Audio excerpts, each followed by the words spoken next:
Olá, meus amores, bom dia. Tudo bem com vocês? Eu espero que vocês estejam bem e preparados para darmos início a mais uma semana de estudos. Hoje, segunda-feira, dia 28 de setembro de 2020, né? A gente está encerrando aí o mês de setembro e que seja, uma manhã muito abençoada. Hoje, em artes, a gente está com o objetivo de conhecer a origem das histórias em quadrinhos, né? As histórias em quadrinhos que fazem parte aí, dos nossos estudos, que é tão importante para a gente. E numa escala de 1 a 6, vocês vão escolher qual Mafalda está representando você hoje, tá bom? Observem e mandem a numeração correspondente, tá bom? Bom, pessoal, quadro a quadro. Com quantos quadrinhos se faz uma história? Bom, o artista norte-americano Richard Outcault é considerado o autor da primeira história em quadrinhos no modelo em que a conhecemos atualmente. Em 1895, Outcault criou uma narrativa em que sua personagem, Yellow Kid, tem suas ações divididas em quadros e se comunica com as outras personagens por balões de texto. Essas histórias em quadrinhos se popularizaram ao longo do século XX. A partir da década de 1930, aparecem as primeiras histórias de heróis e super-heróis. Uma das personagens mais surpreendentes surgidas naquela década é o Superman, Super-Homem, criada pela dupla de quadrinistas Jerry Siegel e Joe Shuster. Suas histórias apresentavam, elementos de outros heróis da época, como a identidade secreta e o uso de uniforme. A diferença do Superman em relação aos outros heróis é que ele era um ser de outro planeta, dotado de poderes extraordinários. A publicação de suas aventuras em quadrinhos começou oficialmente em 1938, inaugurando um novo gênero, os quadrinhos de super-heróis, que é bastante famoso. Inclusive, eu sei que vocês adoram, Então, vejam aí a primeira capa, a capa da primeira história em quadrinhos do Superman. Olha que interessante. E as histórias em quadrinho no Brasil? A primeira história em quadrinhos publicada no Brasil é de 1869. Ela narrava as aventuras de Gnocchi, um personagem criado pelo cartunista italiano Angelo Agostini. Agostini também trabalhou na primeira revista em quadrinhos do Brasil, o Tico Tico, observem aí.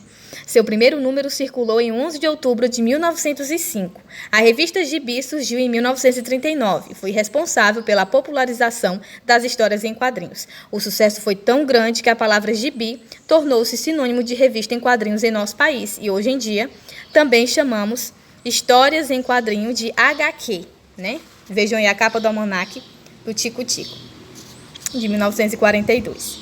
No Brasil, o rádio e a televisão também influenciaram no universo das histórias em quadrinhos, migrando muitas de suas personagens e histórias para as páginas das revistas, como o Vingador e o Capitão Atlas, de Péricles do Amaral.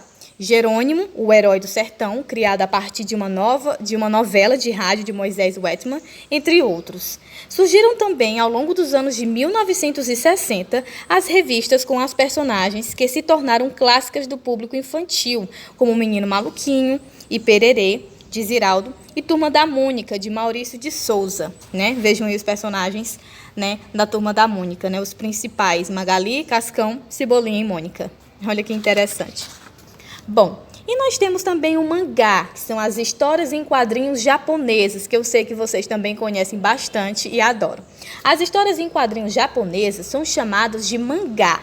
O nome mangá foi usado pela primeira vez em 1814 pelo ilustrador e estilogravurista Katsushika Hokusai, quando lançou uma série de desenhos cômicos avulsos, que ficaram conhecidos como Hokusai Mangá. Olha que interessante. A palavra mangá surgiu da junção de duas palavras japonesas, man, espontâneo, espirituoso, mais ga, desenho, imagem. A popularização do gênero mangá como sinônimo de história em quadrinhos ocorreu no Japão, na década de 1950. Com a publicação das obras do desenhista Osamu Tezuka, a partir dessa coleção, as imagens e narrativas de quadrinhos ficaram conhecidas como mangá. No Brasil, o autor de mangá mais conhecido é Akira Toriyama, autor da série Dragon Ball, publicada entre os anos de 1984 e 1995.